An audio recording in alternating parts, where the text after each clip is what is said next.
Oh ya, silakan Pak Doni. Silakan Pak Doni.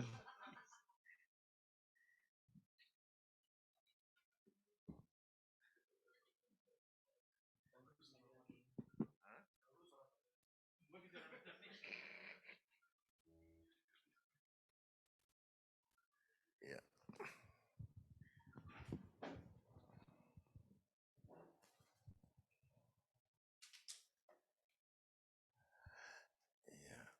ya, shalom semua.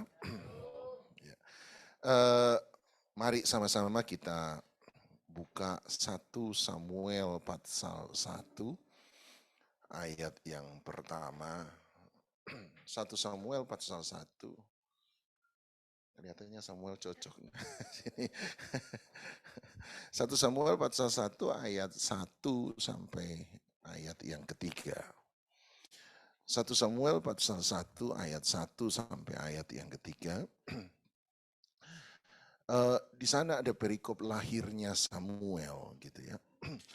Ayat 1 berkata ada seorang laki-laki dari Ramathaim Sofi, dari pegunungan Efraim, namanya Elkana bin Yeroham bin Elihu bin Tohu bin Zuf, seorang Efraim. Ayat 2 berkata, orang ini mempunyai 2 istri, yang seorang bernama Hana dan istri yang kedua bernama Penina. Penina mempunyai anak, tetapi Hana tidak. Ayat 3. Orang itu dari tahun ke tahun pergi meninggalkan kotanya untuk sujud menyembah dan mempersembahkan korban kepada Tuhan semesta alam di Silo.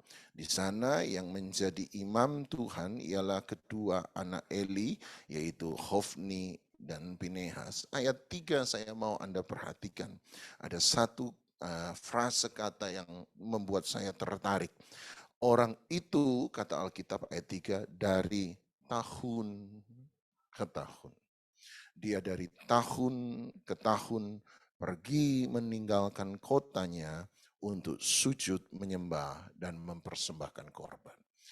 Dari tahun ke tahun dia berjalan dan terus berjalan.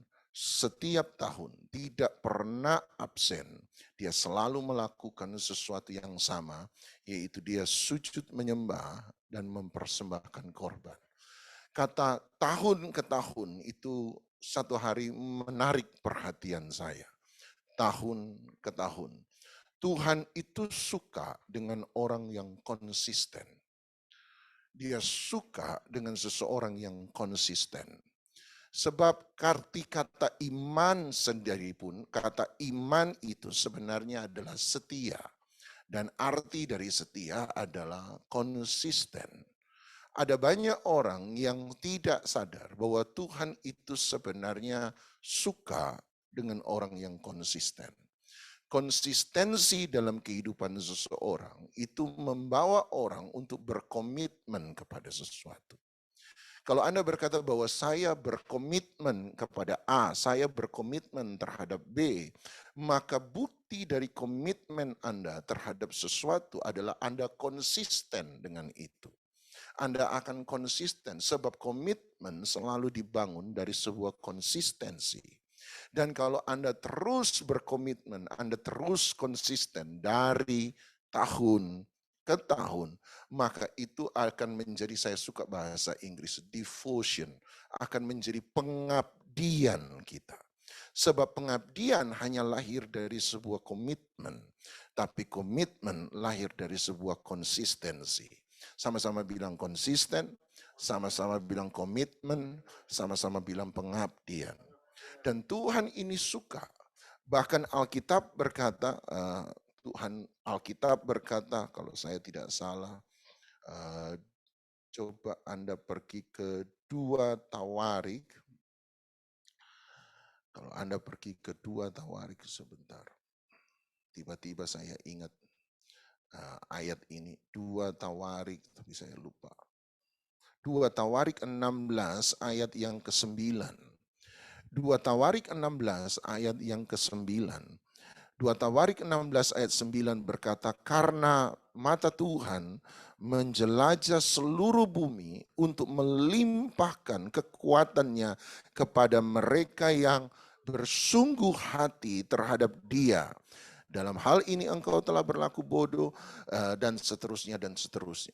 Alkitab berkata mata Tuhan menjelajah ke seluruh bumi untuk mencari orang, untuk mau menyatakan, untuk mau memberikan kekuatannya kepada tidak semua orang, tetapi kepada mereka yang bersungguh hati. Kata bersungguh hati di sana menggunakan kata shalom.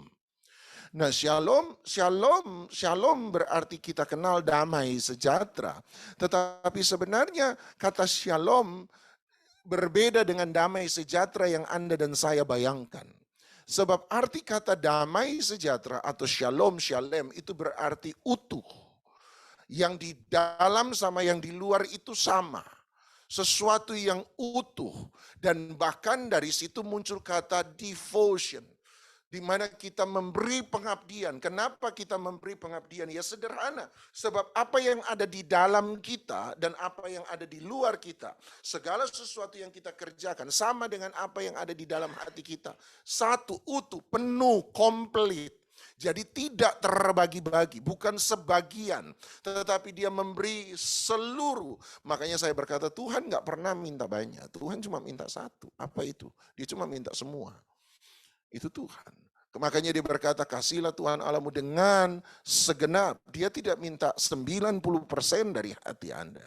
Dia tidak minta 95% dari hati Anda. Dia minta semua 100. Dan devotion, pengabdian itu lahir dari komitmen. Dan komitmen lahir dari konsistensi. Dan Tuhan mencari. Coba Anda renungkan baik-baik. Kapan dalam Alkitab, coba Anda perhatikan. Setiap kali Tuhan mencari seseorang, dia menemukan orang itu di tempat di mana orang itu biasa melakukan sesuatu.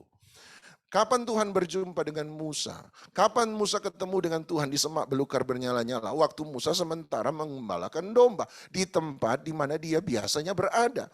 Musa selama 40 tahun ikut mertuanya, selalu dia melakukan hal yang sama, konsisten.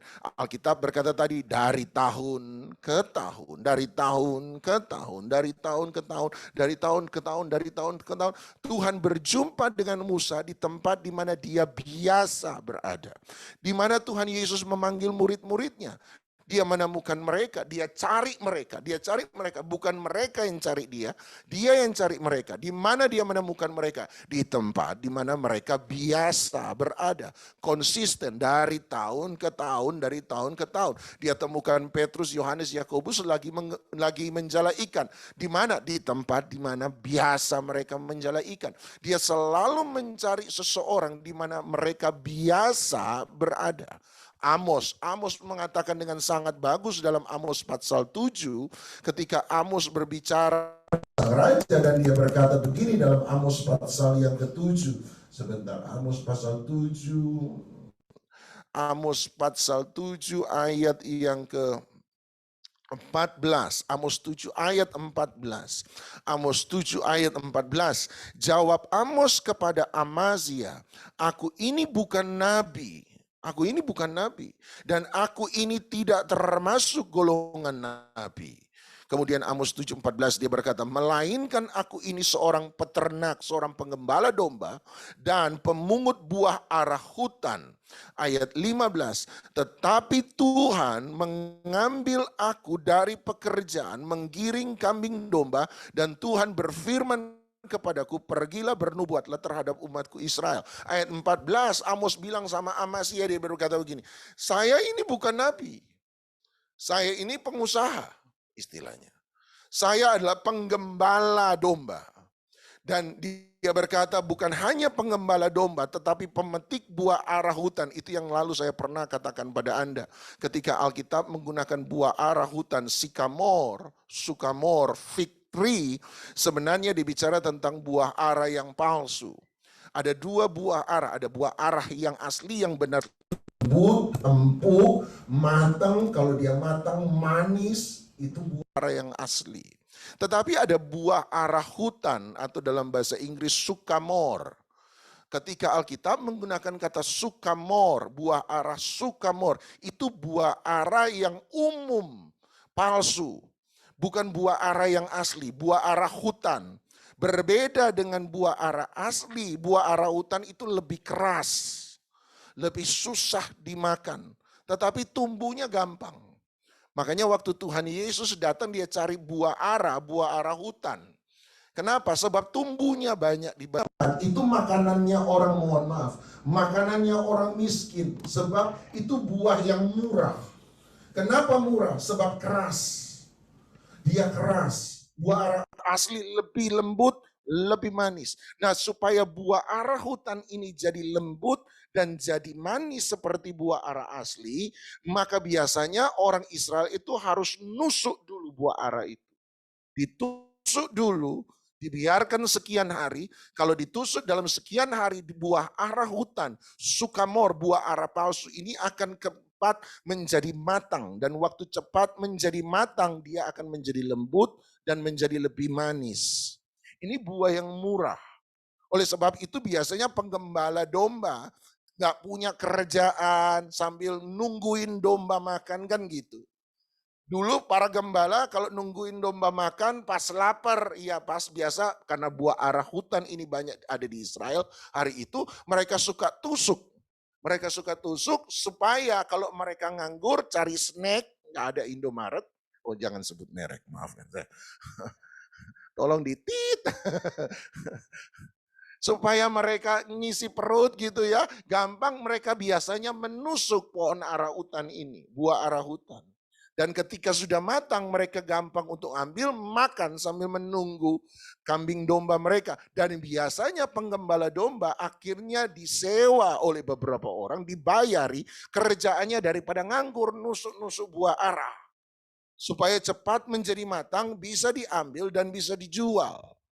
Dan Amos berkata, saya adalah orang yang mengembalakan domba dan juga orang yang diberi tambahan uang belanja, dibayari lebih untuk menusuk buah ara. Dan dia berkata, waktu aku melakukan itu, ayat 15, firman Allah yang hidup dalam versi Alkitab Indonesia sehari-hari, FAYH, dia berkata, waktu aku sementara menggiring domba. Waktu aku sementara dalam pekerjaan, Tuhan selalu menemukan seseorang waktu mereka melakukan sesuatu yang mereka biasa lakukan.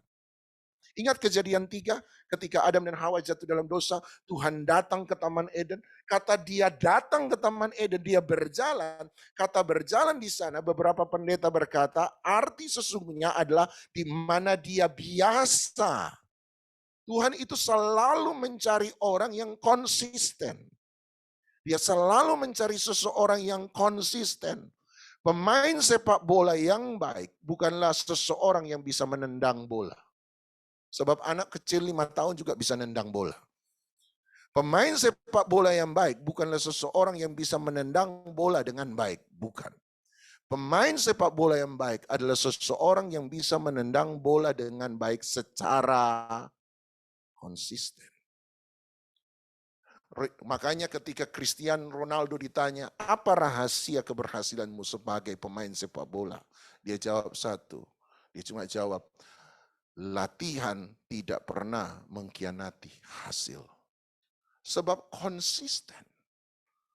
Dan kita temukan dalam 1 Samuel pasal 1 ada satu orang yang bernama Elkana. Tiba-tiba Alkitab berkata Elkana adalah orang yang datang ke rumah Tuhan, menaikkan doa, memberikan persembahan tahun demi tahun. Seringkali kita doa sekali, 2 kali, 3 kali, 4 kali, 5 kali berhenti. Puji Tuhan, VO Morning Worship hampir setahun ya. Sudah 2 tahun. Yang morning worship sudah 1 lebih. Jadi tahun demi tahun konsisten. Itu Tuhan. Ada hasil, nggak ada hasil. Tahun demi tahun. Selama kita tahu itu Tuhan, tahun demi tahun. Nah mari kita terus lihat ayat 4, 1 Samuel 1 ayat 4. 1 Samuel 1 ayat 4. Pada hari Elkana mempersembahkan korban. Jadi di hari konsistennya Elkana, tahun demi tahun, diberikan nyala kepada Penina istrinya dan kepada semua anaknya yang laki-laki dan perempuan, masing-masing satu bagian. Ayat 5. Meskipun, sebenarnya bukan kata meskipun, tetapi karena dia mengasihi Hana, dia memberikan kepada Hana satu bagian lebih banyak daripada Penina. Dia memberikan satu bagian lebih banyak sebab Tuhan telah menutup kandungannya. Ayat 6. Tetapi madunya selalu menyakiti. Nah, lihat. Ayat 6. Tetapi madunya, Penina, selalu, sama-sama bilang konsisten. Selalu, jadi sama-sama bilang konsisten. Elkana konsisten tahun demi tahun menaikkan doa, mempersembahkan korban kepada Tuhan. Dia punya 2 istri, Hana dan Penina. Mari kita lihat, Elkana konsisten. Oke, memberikan doa dan persembahan di hadapan Tuhan. Tapi dia punya 2 orang istri, Hana dan Penina. Kemudian Alkitab berkata, dan Penina juga konsisten. Ayat 6. Tetapi Penina selalu konsisten menyakiti hatinya supaya Hana menjadi gusar karena Tuhan telah menutup kandungannya. Ayat 7, makanya dia berkata ayat 7, demikianlah terjadi dari tahun ke tahun. Sama-sama bilang konsisten. Dia berkata dari tahun ke tahun, setiap kali Hana pergi ke rumah Tuhan, Penina menyakiti hati Hana sehingga dia menangis dan tidak mau makan. Jadi kemudian Alkitab berkata ada Elkana konsisten tahun ke tahun memberikan doa dan mempersembahkan korban kepada Tuhan. Dia punya 2 orang istri, Hana dan Penina. Dan Alkitab berkata ayat 6 dan 7, dua-duanya konsisten. Hana ayat 7 berkata tahun ke tahun Hana pun pergi ke rumah Tuhan. Jadi sama-sama bilang konsisten. Hana konsisten pergi ke rumah Tuhan. Dia konsisten pergi ke rumah Tuhan.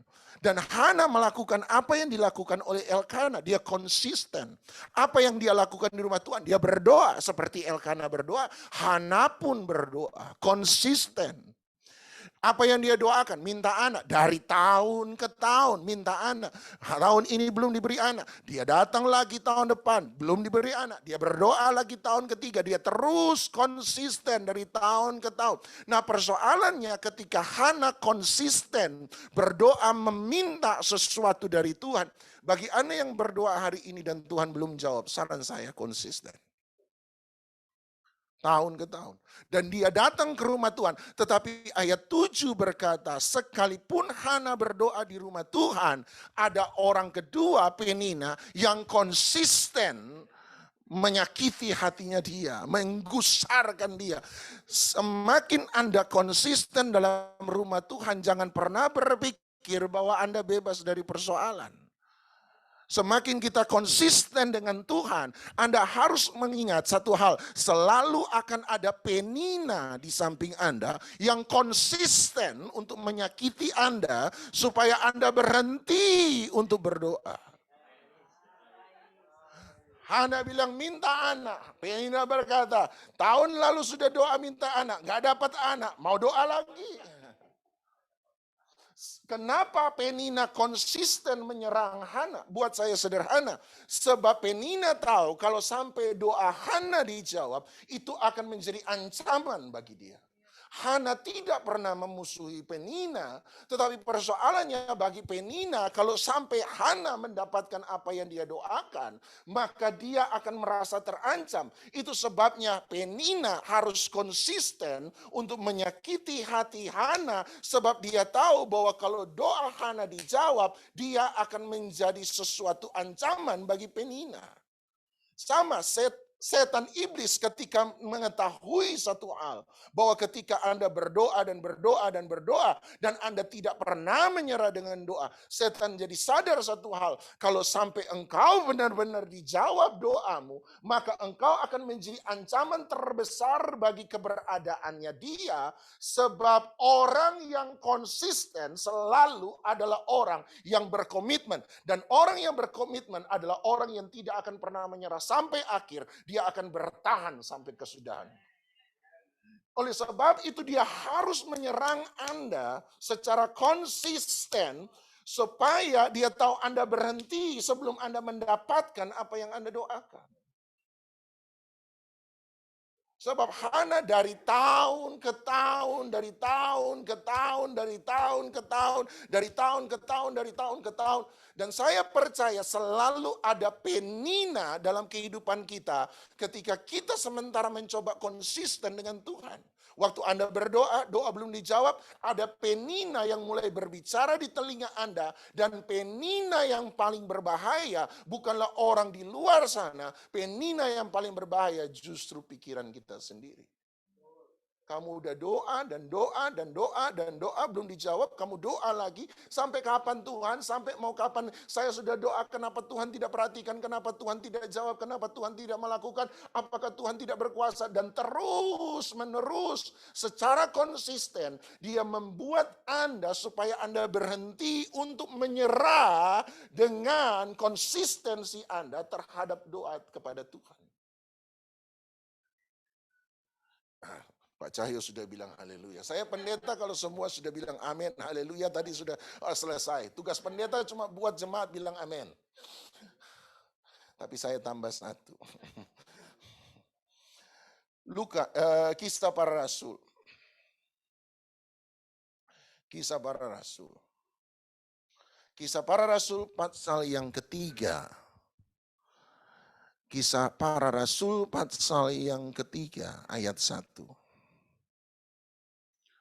Kisah para Rasul pasal yang ketiga ayat 1. Kisah Rasul pasal 3 nanti Anda akan temukan cerita tentang Petrus dan Yohanes menyembuhkan orang lumpuh di gerbang indah, dan Anda mungkin tahu ceritanya di mana Petrus berkata, emas dan perak tidak ada padaku, tapi apa yang kumiliki kuberikan kepadamu, demi nama Yesus orang Nazaret bangkitlah dan berjalanlah. Tapi Anda lihat Kisah Rasul 3 ayat 1, mari kita lihat ayat 1 mulai. Pada suatu hari menjelang waktu sembahyang, yaitu pukul 3 petang, naiklah Petrus dan Yohanes ke bait Allah. Di situ ada seorang laki-laki yang lumpuh sejak lahirnya, sehingga dia harus diusung. Tiap-tiap hari orang itu diletakkan,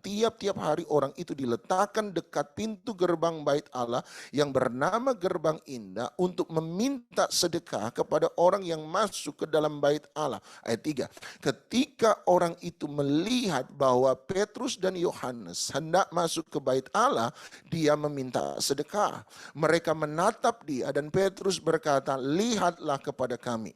Lalu orang itu menatap mereka dengan harapan akan mendapat sesuatu dari mereka.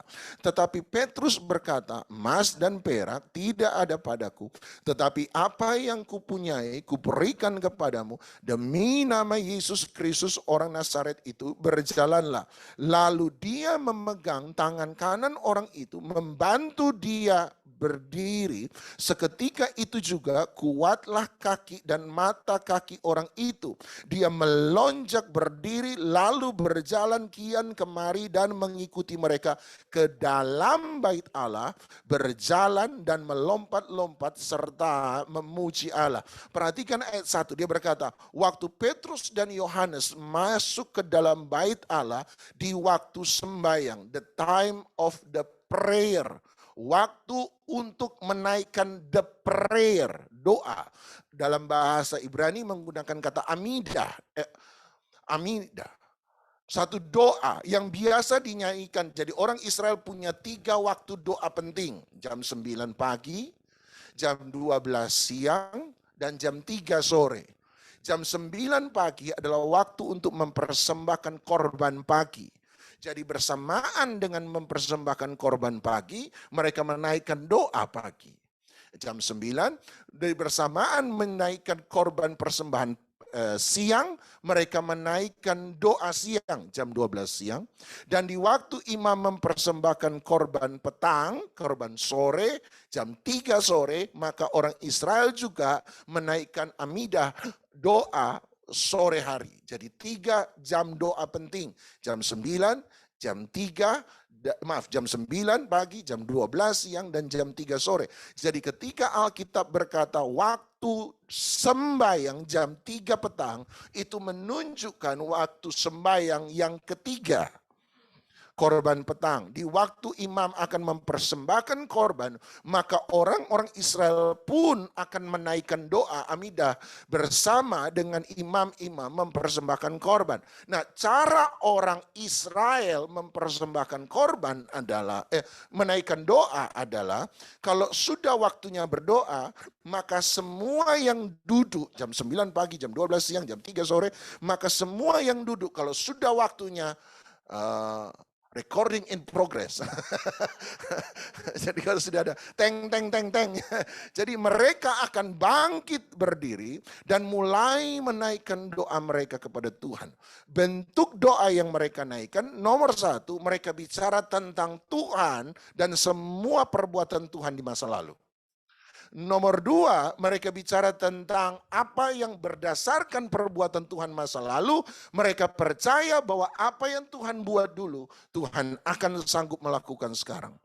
Jadi mereka berkata, Tuhan, Engkau yang sanggup menyembuhkan orang sakit, Engkau yang sanggup melepaskan orang Israel dari belenggu Mesir, Engkau yang sanggup menyelamatkan, Engkau yang sanggup membebaskan, Engkau yang sanggup memberi kemenangan. Dan dia berkata, oleh sebab itu hari ini kami percaya, kami sanggup untuk menerima. Tuhan tetap masih sanggup untuk melakukan keselamatan yang sama, perbuatan yang sama, kesembuhan yang sama, mujizat yang sama. Dan mereka akan berkata, kalau dulu Tuhan lakukan ini, sekarang Tuhan pun akan melakukan hal yang sama. Tuhan yang menyembuhkan, Tuhan yang membangkitkan orang mati, Tuhan yang menyelamatkan, Tuhan yang mengangkat mereka yang jatuh, Tuhan yang memulihkan mereka yang hancur. Jadi mereka terus bicara tentang apa yang mereka percaya Tuhan sanggup lakukan hari ini. Doa ketiga adalah mereka mulai bicara bahwa Tuhan akan melakukan hal yang sama di masa depan. Jadi Tuhan yang masa lalu, Tuhan yang masa sekarang, dan Tuhan masa depan. Dan waktu mereka bicara tentang masa depan, mereka mulai menaikkan doa dan berkata, oleh sebab itu kami meminta kepadamu keselamatan, pertolongan, kesembuhan, mujizat, perlindungan, damai sejahtera Tuhan. Itu amidahnya orang Israel. Doa yang mereka naikkan kepada Tuhan. Jadi jam 3 petang, tiba-tiba waktu jam doa petang itu tiba, maka seperti yang biasanya orang Israel lakukan dari tahun ke tahun. Tiba-tiba Petrus dan Yohanes datang ke dalam bait Allah. Untuk apa? Amidah, berdoa. Dan mereka ketemu dengan satu orang lumpuh yang sekali lagi konsisten ada di situ. Dari tahun ke tahun. Saya percaya orang itu, ini keyakinan pribadi saya. Alkitab tidak mencatat itu, tapi keyakinan pribadi saya. Dia datang ke situ awalnya adalah supaya dia bisa menaikkan doa yang sama. Kalau dulu Tuhan tolong, kalau dulu Tuhan berkati, kalau dulu Tuhan sembuhkan, hari ini pun saya percaya Tuhan bisa menyembuhkan saya.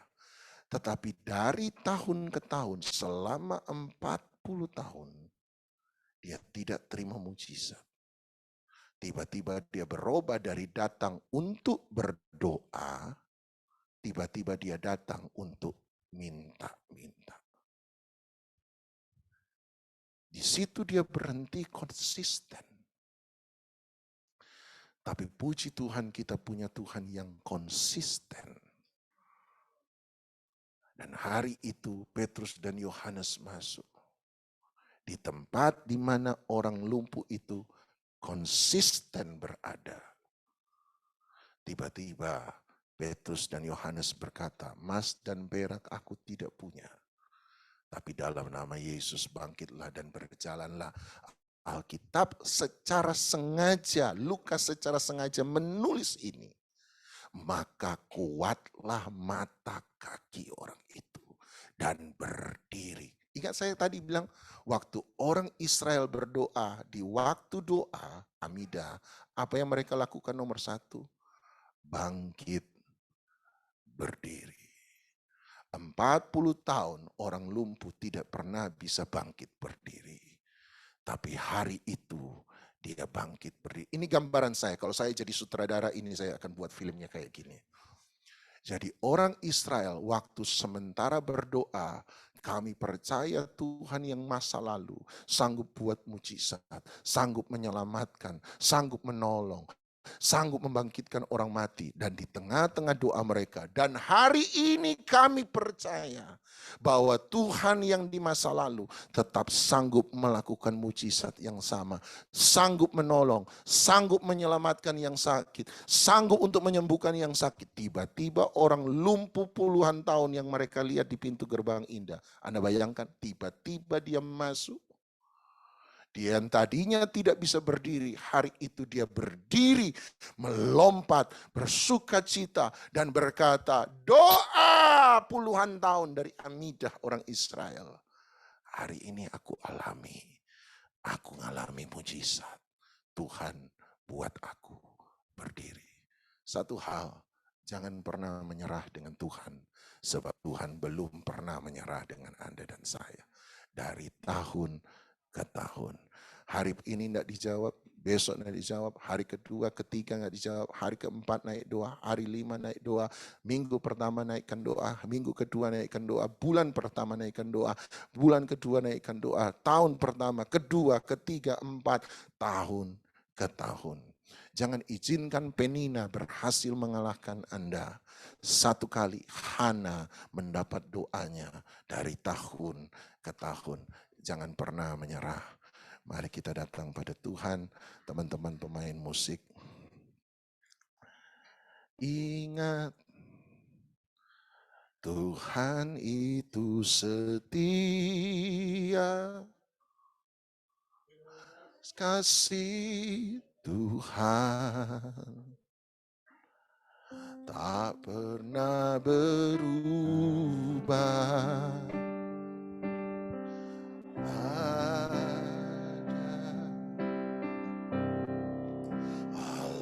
Alasan untuk menyerah, hati yang hancur, Tuhan pakai.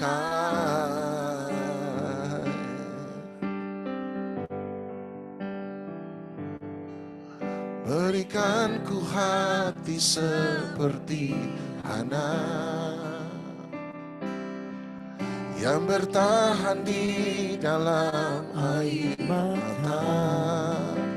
Tuhan ingat, Tuhan angkat, belas kasih Tuhan nyata.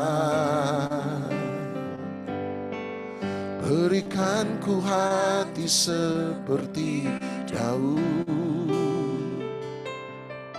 yang remuk hati di hadapan Tuhan. Tuhan lihat, Tuhan angkat, belas kasih Tuhan besar bagi kita. Kalau hari ini Anda terus berdoa dan Anda mulai menemukan ada orang-orang yang mulai membuat Anda untuk menyerah dengan Tuhan. Sekarang Anda tahu apa bahasa Alkitab untuk orang-orang seperti itu. Bilang aja, Peninanya udah datang. Dan dia mulai bicara supaya konsisten, supaya Anda menyerah. Sebab dia tahu, kalau sampai Anda konsisten dan satu kali Tuhan jawab doa Anda akan mengalami sesuatu yang luar biasa. Kalau pikiran mulai menghantui dan berkata, nggak mungkin. Anggap saja Peninanya mulai datang. Dan hari itu Hana harus bertahan dalam air mata. Hana nggak pernah lawan Penina. Hana hanya terus menerus berdoa tahun demi tahun, tahun demi tahun, dan dia menangis dalam kesendirian. Suami yang memperhatikan dia dan bertanya, kenapa kamu masih menangis? Bukankah ada aku yang bisa memberi segala sesuatu? Tapi hari itu dia datang pada Tuhan. Dan dia terus menangis tahun ke tahun, tahun ke tahun. Sampai satu kali ada satu tahun yang berbeda, di mana Tuhan menjawab doa. Konsisten. Hari ini Anda sementara menangis seperti Hana. Nggak ada yang ngerti, tapi Anda menangis. Tapi sementara Anda menangis, Anda berharap ada banyak support, ada banyak orang yang mengerti Anda. Tapi justru hadir penina-penina di sekitar Anda. Saya mau bilang sama Anda, konsisten saja. Tahun demi tahun. Tuhan suka orang yang setia. Dia suka orang setia. Dan hari ini, yuk mari doa lagi. Mari doa lagi. Tiap pagi doa lagi. Sampai kapan? Sampai kita lihat mujizat Tuhan terjadi. Mari datang pada Dia. Berikan ku hati seperti Hana, yang bertahan di dalam air mata. Tuhan ingat, Tuhan angkat, belas kasih Tuhan nyata. Berikan ku hati seperti Daud, yang lembut hati di hadapan Tuhan. Tuhan lihat, Tuhan angkat, belas kasih Tuhan besar bagi kita.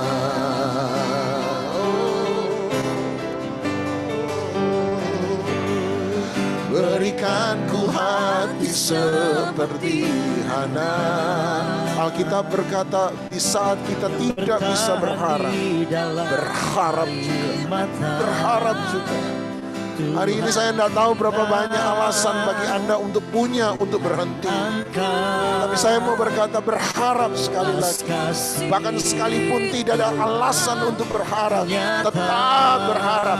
Tahun ke tahun, tahun ke tahun, seperti Daud yang bertahan di hadapan Tuhan. Tuhan lihat, Tuhan angkat, belas kasih Tuhan besar bagi kita. Berikan ku hati, berikan ku hati seperti Hana, yang bertahan di dalam air mata. Tuhan ingat, Tuhan angkat, belas kasih Tuhan nyata. Berikan ku hati seperti Daud, yang remuk hati di hadapan Tuhan. Tuhan lihat, Tuhan angkat, belas kasih Tuhan besar bagi kita. Ini adalah hari yang kesekian, bulan yang kesekian, tahun yang kesekian Anda dan saya menaikkan tubuh dan darah Kristus. Tapi hari ini kembali lagi percaya dengan iman yang baru. Iman yang makin kuat. Iman yang bertumbuh di balik taman air mata. Iman yang diairi dan disuburkan oleh air mata. Iman yang disiram oleh air mata. Tahun demi tahun. Tahun demi tahun. Angkat dengan iman yang sungguh-sungguh. Dan percaya sekali lagi bahwa hari ini Tuhan bisa menjawab doa saya. Yesus mengambil roti, memecah-mecahkannya, dan mengucapkan berkat atasnya. Berkata, inilah tubuhku yang telah diserahkan bagi kamu. Perbuatlah ini menjadi peringatan akan aku. Percayakah Anda bahwa roti yang telah dipecahkan ini bukan lagi roti biasa tetapi persekutuan dengan tubuh Kristus? Amin. Mari kita terima dengan iman, kita makan bersama-sama di dalam nama Tuhan Yesus Kristus.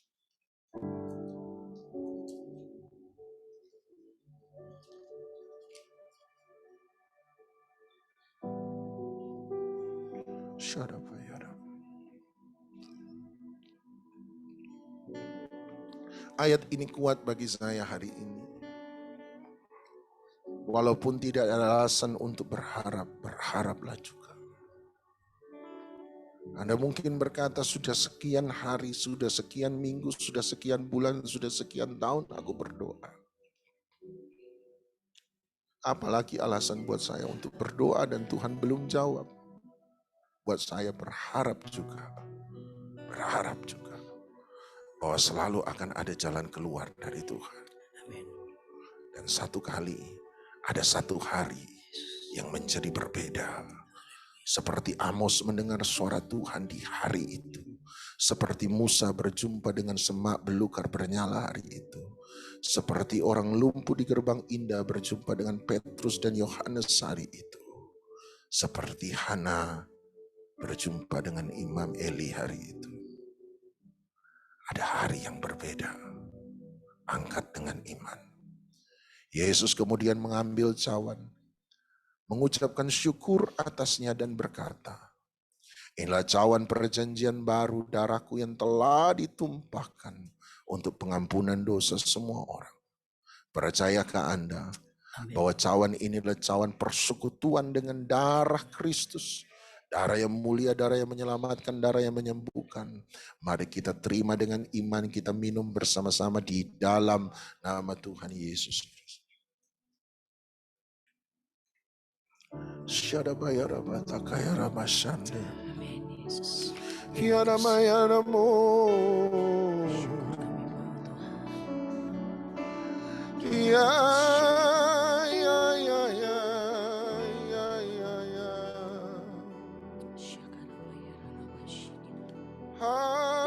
Haleluya.